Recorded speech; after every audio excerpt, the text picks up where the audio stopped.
Welcome y'all, Wes DIY Food Plot Pro. Thanks for joining us.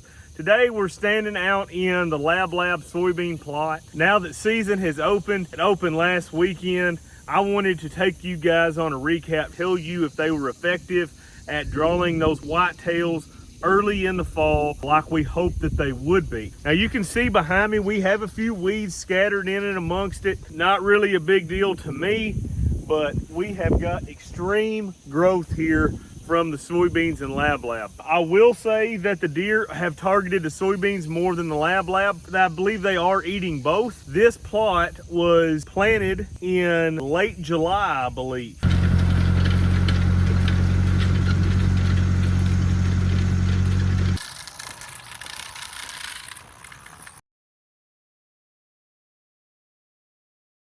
So we've had just over 6 weeks of growth, 7 weeks of growth. You can see where we're standing now. The Lablab's vining, the soybeans have had good growth. We did put a scarecrow out in this field to keep the whitetails off for the first 3 or 4 weeks. We pulled them almost immediately. As soon as we pulled the scarecrows, the whitetails came in and started hammering this plot. Now, like I said, our season opened about a week ago, and we already killed a bunch of does off of the 2 Lablab soybean plots.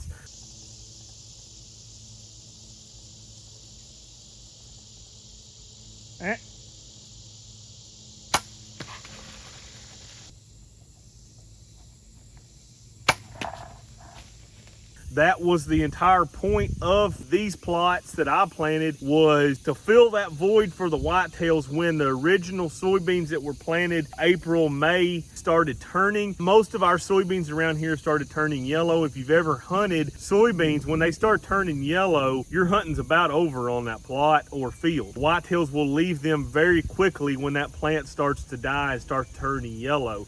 This food plot filled a very big void that these whitetails were after. When the original soybeans turned yellow, they had something here that was still bright green and growing, full of nutrients that they enjoy eating. This was much easier to get established than if you would have tried this in, say, May or June. The whitetails are already plenty of food out there. They had already picked their summer food and were hammering those plots. So when we came in here to these small plots, this is less than 1 acre. It took the whitetails a little while to find it, but once they found this and the beans started turning over there, all of a sudden this was like a dang deer magnet. And that was the whole point of this plot for me, was to be able to get on the outside of the farms, do not go in the middle of the farms, and thin our doe population down in this early season before my clients show up and start buck hunting. I'm going to show you the other plot here pretty soon. We're going to kind of walk through. So as you can see, Lablab and soybeans are close to waist high on me. So we've got really good growth out here. So here's the Lablab growing. You can see it. See the size of my hand there. Big old leaves. Here's the soybeans. You can clearly see that the deer like the soybeans better. There's no question about that, in my opinion. They're eating the Lablab. I'm not saying they're not, but if they have a choice, and I think these two mix well together out here, but the soybeans are 100% getting hit harder than what the Lablab is. But this is, you can just see what a jungle that right there is of soybeans and Lablab. That just looks really, really good. You can see we've got a lot of whitetails utilizing this plot where they're just grazing her off left and right. You look at the Lablab, you know, it's vining off everywhere, making a dang jungle out here. Like I said, we do have some weeds. I sprayed post about 2 weeks ago, killed some of the grass that was in here. I really like this plot. I think this plot's been a really good plot, and I'm definitely going to use this again next year. I think what I'm going to do is I'm going to come in here and broadcast clover, some type of crimson clover, on top of all of this Lablab and soybeans. And when this stuff starts dying, the clover will take off, and then next spring we'll have a clover plot here. We are looking really good, and I mean, even the soybeans, they've even got a lot of pods. It's hard for me to get the camera to where you can see it. It's such a viney mess down here. The Lablab was really a yellow color at the start of this whole deal. And I think what's happened is the Lablab is tapping into the nitrogen that the soybeans are making. You really need to buy a special type of inoculant for the Lablab because it had a yellowish color to it, and the soybeans has been dark green from the beginning. So I think that's what's going on. We're out in the other soybean and Lablab plot. You can see we've got a lot of deer hitting this soybean and Lablab.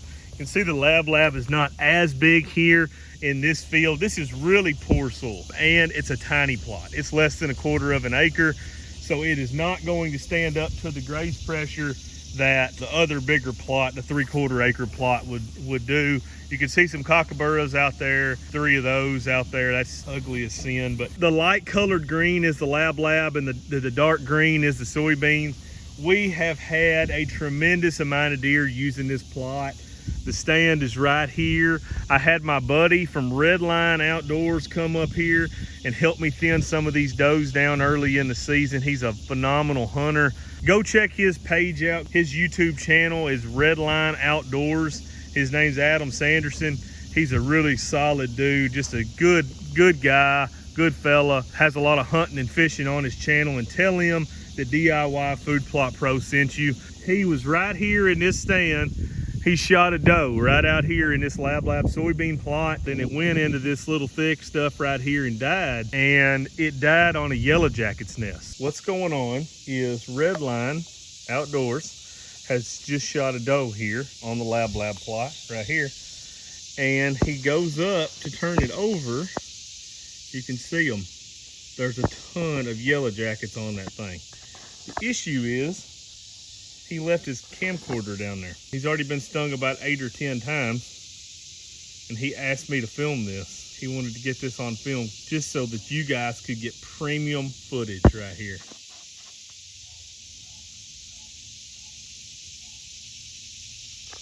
He is a little on the nervous side. He did get his camcorder, but I don't know how he's gonna get his deer. Adam, how you gonna get your deer? Whenever I flip that deer over, anywhere between 500 and 1,000 yellow jackets under that doe.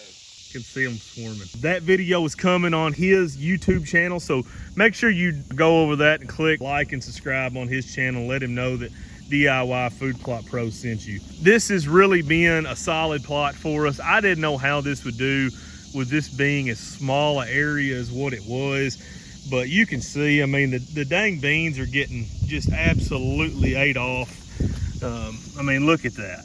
I mean, they've been ate off 47 different times, and there's still soybean pods on there. So, I mean, they're still going to make some soybeans, but they have just been absolutely ate off to no end. The Lablab has been as well, so that's a good sign that we are seeing a little bit of Lablab get ate on a little bit here too. So the deer are taking a liking to it as well. There's 3 different times that Lablab's been chewed off right there, but this is established. I did use a scarecrow on this plot to keep the whitetails off of it while it's being established. Overall, really happy with these late season summer food plots. I think this fills a very big void for us as whitetail hunters as we sit here and we watch our cameras all summer long on soybean fields and things like that, and then all of a sudden they start changing. Those colors start changing right before season gets here, and then we're kind of up a creek without a paddle. And a plot like this is planted late in the season is going to hold an awful lot of whitetails when those beans all around you start turning. And this plot, I think, will continue to be a good spot to continue hunting over, continue shooting a bunch of does over, and try to get this doe herd thinned down. But I would not be worried at all to try to use this plot as an early season to mid-season plot before the frost comes, you know, around here mid to late October, to be able to hunt all of September and for the most part all of October and try to kill my target buck in one of these places if I had this plot down in a little better place where it wasn't, you know, kind of on the outskirts where bucks aren't as likely to be. I would highly suspect there's some bucks already in here. I just wanted to show you guys what this plot was looking like, how it was coming along, and how the whitetails are using this soybean and Lablab plot. I highly recommend this plot to you guys for another year. So thank you guys for watching. I really appreciate it. Smash that like and subscribe button if you hadn't already.